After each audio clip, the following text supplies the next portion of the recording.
大家问千万字，大家要跟大家做伙来捌一日。这2年华语有一个新名词，讲济南。咱若是台语直接讲，可能大部分的人拢三无掌头，所以台语解说讲就是拗查甫、输啦卡笑。今仔日要甲大家小解这一字，就是“济”，读字的“济”第一条。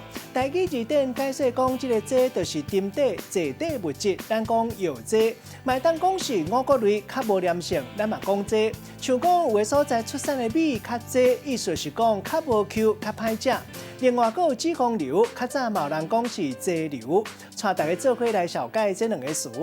头一个读做药济，照台语字典解说讲，药济是讲已经行过一届汉药。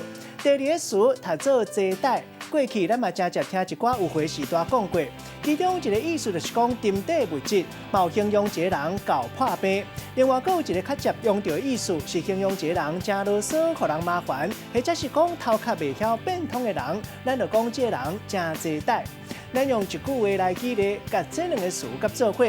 譬如讲，这个乌子桑的头壳真济带，若是伤过省，嘛袂晓变巧，已经行过药济，继续行，搁再行，恐惊已经无啥效果啊。